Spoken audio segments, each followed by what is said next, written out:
Olá, graça e paz em nome de Jesus. Hoje faremos a apresentação do panorama do segundo livro dos Reis.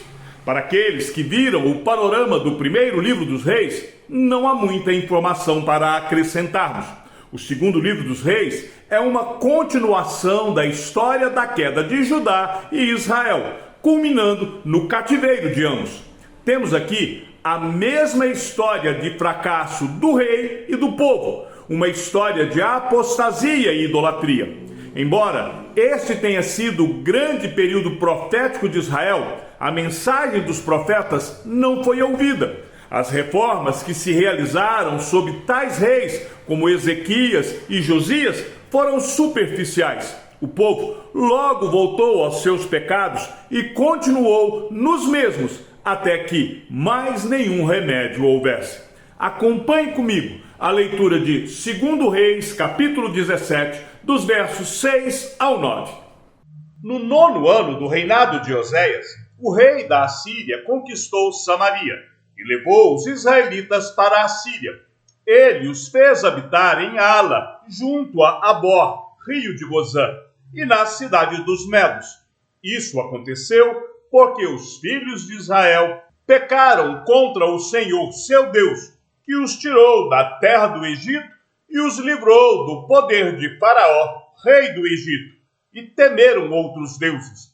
Andaram nos estatutos das nações que o Senhor expulsou de diante dos filhos de Israel e nos costumes estabelecidos pelos reis de Israel.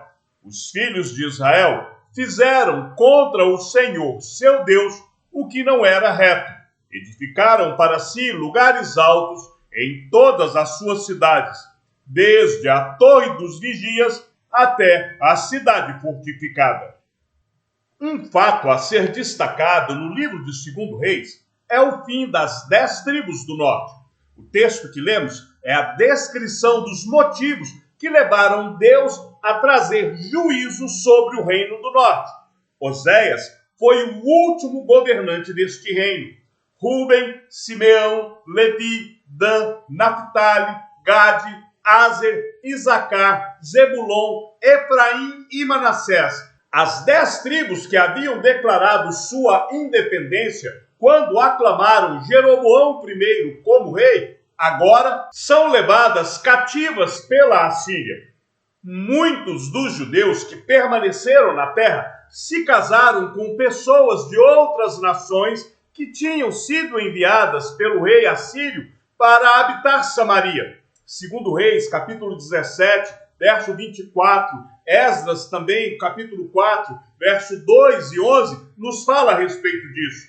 As 10 tribos nunca mais vão se organizar como reino, e nós não temos mais relatos genealógicos para as identificarmos.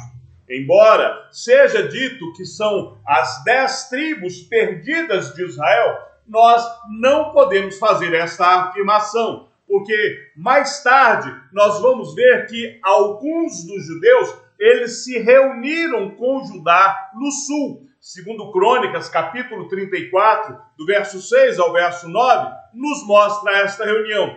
E também temos que destacar que a profetisa Ana, que é citada lá em Lucas, capítulo 2, verso 36, ela era da tribo de Aser. Zacarias e a sua esposa Isabel, os pais de João Batista, eles são da tribo de Levi, conforme nós podemos ver no Evangelho segundo Lucas. Paulo sabe que é da tribo de Benjamim. Ele mesmo diz isso no livro de Romanos, capítulo 11, verso de número 1. E quando o apóstolo Tiago está escrevendo a sua epístola, ele as dirige para as 12 tribos que se encontram na dispersão. Ou seja, apesar de nós não termos biblicamente como verificarmos a genealogia, em como que essas tribos se manteram, de alguma forma, durante o período bíblico, nós vemos que o povo de Israel ainda sabe a respeito de suas origens. Como já dissemos, os livros de 1º e 2º Reis, eles formam um único livro na Bíblia hebraica. e o autor humano, ele nos é desconhecido.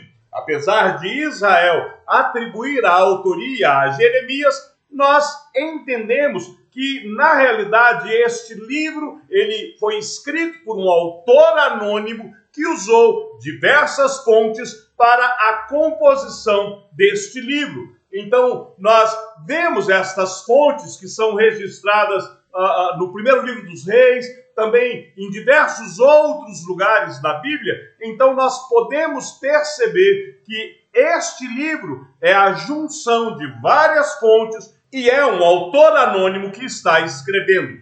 Também há que se destacar que o texto do profeta Jeremias, do capítulo 36, do verso 1 até Isaías 39, verso 8, completam as informações que são usadas em 2 Reis, capítulo 18, do verso 9 até 2 Reis, capítulo 20, versículo 19.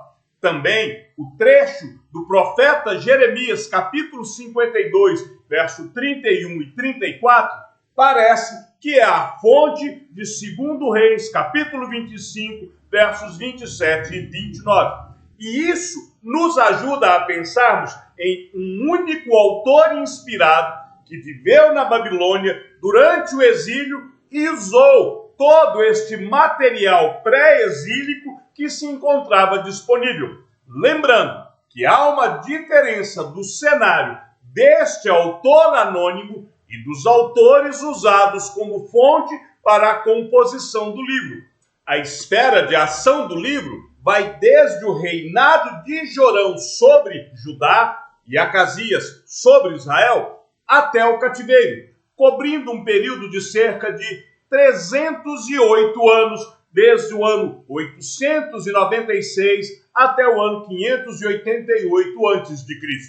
Olhando para o conteúdo do livro, não há muito o que nós podemos destacar. Na primeira sessão, nós veremos o ministério de Elias chegando ao final. Ele terá um encontro com o rei Acasias, filho do rei Acabe, que vai morrer por conta de seu pecado. Eu chamo somente a atenção, mas para corrigir um erro, porque muitas pessoas vão dizer que Elias subiu aos céus em uma carruagem de fogo. E não é bem isso que aconteceu. Apesar do exército divino ser mencionado na passagem, Elias subiu em um redemoinho. Leia depois 2 Reis, capítulo 2, versículo de número 11.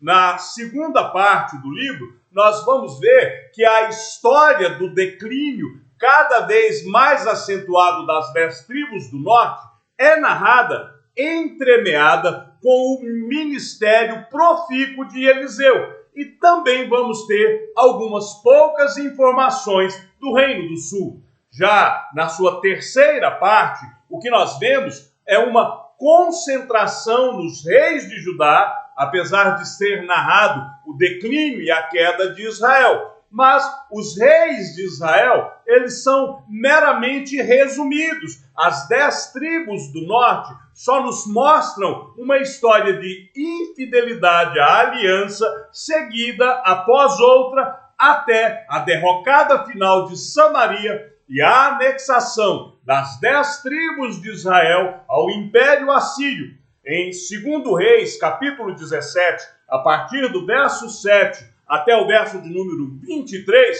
o autor traz um resumo dos motivos que levaram as 10 tribos ao cativeiro.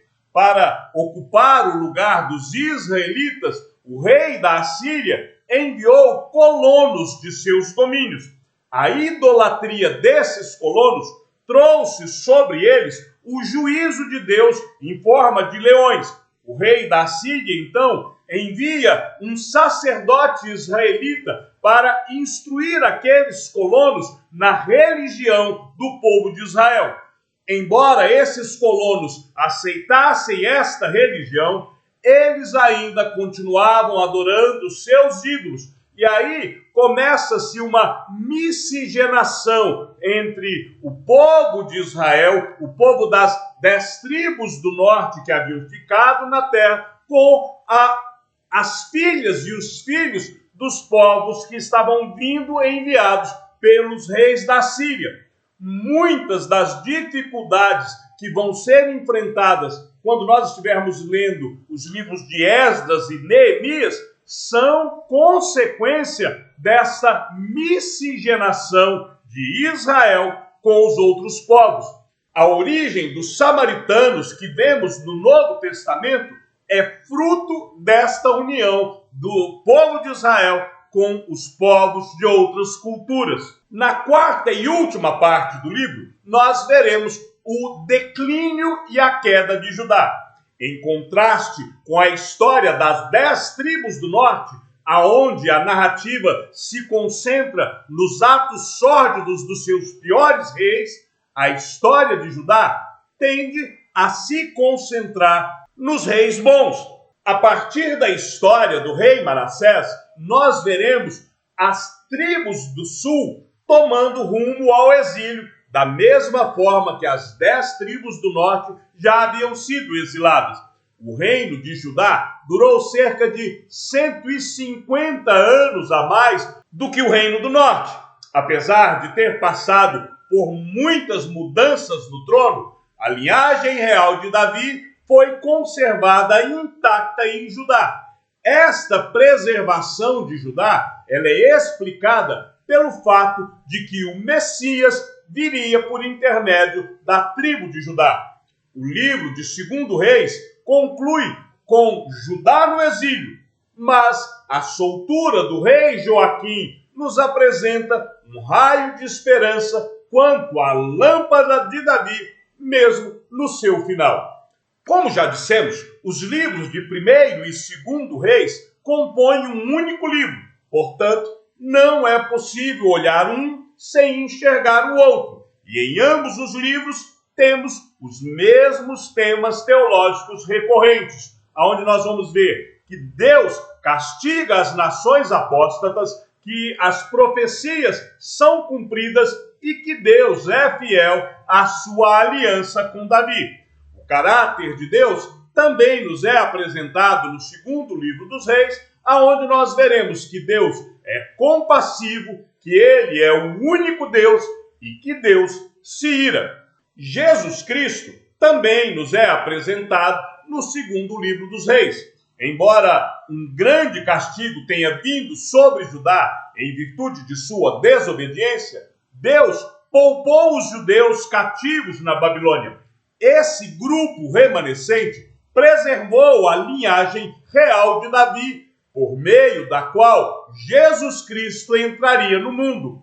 A apostasia de Judá requereria o juízo de um Deus justo. Ainda assim, o Senhor permaneceu fiel à sua aliança com Davi. Como descendente direto de Davi, Jesus, o Messias, libertou o seu povo do cativeiro que os detinha em pecado.